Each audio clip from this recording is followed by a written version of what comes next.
जय हिंद दोस्तों, स्वागत है आपका अपने प्यारे से YouTube चैनल ऑनलाइन सेंटर पर। तो दोस्तों आज की इस वीडियो में क्लास 12 फिजिक्स का मोस्ट इंपॉर्टेंट यानी कि विद्युत प्रतिरोध यानी कि जिसे इलेक्ट्रिक रेजिस्टेंस बोलते हैं, ठीक है। ये दोस्तों हर साल बोर्ड परीक्षा में पूछा जाता है। कितने नंबर का? 4 नंबर का। ये टॉपिक हर साल बोर्ड परीक्षा में आता है, विद्युत प्रतिरोध। और मैं आपको एकदम आसान तरीके से, आसान विधि से समझाऊंगा, बतलाऊंगा, ठीक है ना। ये टॉपिक तैयार करके जाओ, बोर्ड परीक्षा में 4 नंबर फोड़ के आओगे, ठीक है। ये क्लास 12 फिजिक्स का मोस्ट इंपॉर्टेंट क्वेश्चन है। तो दोस्तों आपको किस प्रकार लिखना होगा मैं ये तरीका बताऊंगा। अगर आप लोग सेम इसी प्रकार का लिख के आओगे तो पूरे के पूरे नंबर मिलेंगे। एकदम आसान तरीके से मैं लिखवाऊंगा, बताऊंगा, ठीक है ना। चलिए वीडियो को शुरू करते हैं एकदम शानदार तरीके से। उससे पहले चैनल पर नए चैनल को सब्सक्राइब कर लीजिएगा और वीडियो को एक लाइक जरूर कर लीजिएगा। चलिए दोस्तों स्टार्ट करते हैं। यहाँ पर विद्युत प्रतिरोध है। अब इसको कैसे पढ़ना, लिखना है कि किसी चालक द्वारा विद्युत धारा के प्रवाह के मार्ग में लगाए गए अवरोध को विद्युत प्रतिरोध यानी कि आर कहते हैं। यहाँ तक क्लियर हुआ? देखिए कहने का मतलब दोस्त ये बोल रहा है, मान लीजिए किसी चालक है। अब किसी चालक द्वारा विद्युत धारा में प्रवाह में फिर से सुनिए, बोला क्या? किसी चालक द्वारा विद्युत धारा के प्रवाह के मार्ग में लगाए गए अवरोध है। अवरोध मतलब एक प्रकार का, जैसे मान लीजिए कोई आदमी आगे बढ़ेगा तो उनके दुश्मन लोग उसके बीच में कोई ना कोई कठिनाई ला देंगे, तो वही सेम मान लीजिए अवरोध को विद्युत प्रतिरोध यानी कि आर कहते हैं, ठीक है। यदि किसी चालक के सिरों पर विभवांतर विस्थापित, विभवांतर को वि से स्थापित करते हैं, स्थापित किया जाता है तो चालक में से विद्युत धारा बहने लगती है। बस देखिए इतना कुछ कहा नहीं है, ज़्यादा कुछ कहा नहीं है। यहाँ तक क्लियर हुआ? अब हम लिखेंगे कि चालक का प्रतिरोध बराबर क्या लिखना है कि चालक का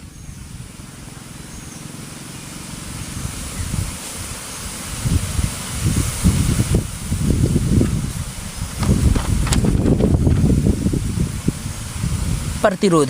भाई चालक का प्रतिरोध हमारा क्या होता है? आप लोग तो पढ़े होते हैं, आर बराबर वी अपन आई, जिसे ओम का नियम बोलते हैं। बस वी अपन आई था, आर वही कांस्टेंट यानी कि नियत था।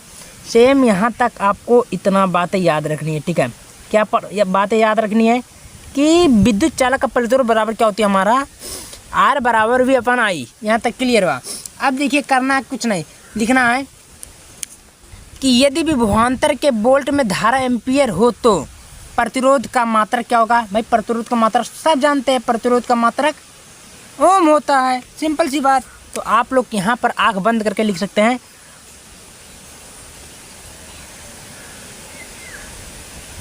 ओम होता है। हमने क्या बताया फिर से समझिए, बताया कि यदि विभवांतर के वोल्ट में धारा एम्पियर हो तो प्रतिरोध का मात्रक ओम होगा। यहाँ तक क्लियर हुआ? अब हमारा कहने का मतलब यदि विभवांतर वोल्ट में धारा एम्पियर हो तो प्रतिरोध का मात्रक ओम, वोल्ट एम्पियर होता है, यानी जिसे हम ओम कहते हैं। यहाँ पर आप लोग कोष्टक में लिख लीजिए, क्या लिखेंगे कि वोल्ट एम्पियर, वोल्ट बटे एम्पियर, ठीक है। यहाँ तक क्लियर? इस एम्पियर जिसे हम लोग ओम कहते हैं, ठीक है। अब क्या करना है, इसको ग्रीक भाषा में किस प्रकार नाम देते हैं? तो यहाँ पर लिखेंगे इसे, क्या लिखना है दोस्त? इसे ग्रीक भाषा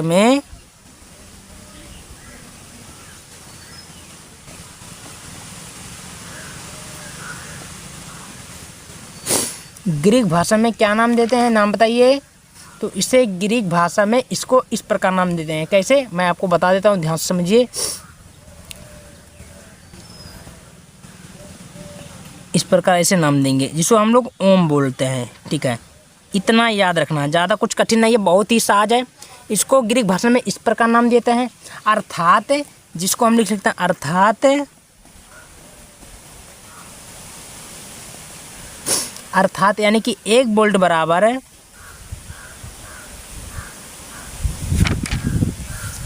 क्या होता है? 1 वोल्ट बराबर, यहाँ पर मैं आपको दिखा रहा हूँ, हाँ लिखना है 1 वोल्ट बराबर 1 एम्पियर, ठीक है। 1 वोल्ट बराबर 1 एम्पियर बराबर हमारा जो होगा ये 1 ओम होगा। कितना ओम होगा? बस इतना समझनी है, कुछ करने की ज़रूरत नहीं है। अब आपको इसका मात्रक बीमा लिख सकते हैं, आपका पूरा उत्तर हो गया। तो हमने ऑलरेडी आपको बता दिया हूँ कि इसका जो मात्रक विद्युत प्रतिरोध का मात्रक ओम होता है, और यहाँ पर आपका इसका बीमा लिखना है। तो बीमा कैसे लिखना है चलिए वो भी बता देता हूँ। तो इसका जो बीमा होता है विद्युत प्रतिरोध का, तो प्रतिरोध का बीमा क्या होता है आप लोग नहीं पता है, चलिए मैं बताता हूँ। तो लिखना बीमीय सूत्र होता है M L square T -3A-2, ठीक है। ये आपका बीमा होता है किसका, विद्युत प्रतिरोध का। अगर ये बीमा तैयार करके जाते हैं तो आपका एक नंबर यहाँ से भी पक्का हो जाएगा, ठीक है ना। और याद रखनी है विद्युत प्रतिरोध को किससे प्रदर्शित करते हैं, तो विद्युत प्रतिरोध को R से प्रदर्शित करते हैं, इतना याद रखना। तो इस प्रकार आप लोग को विद्युत प्रतिरोध खत्म होता है, ठीक ना। तो वीडियो कैसा लगा, वीडियो को ज़्यादा से ज़्यादा शेयर जरूर करें। देखिए ज़्यादा कठिन नहीं, आसान तरीके से मैं बताया हूँ, ठीक है। तो मिलते हैं नेक्स्ट वीडियो में।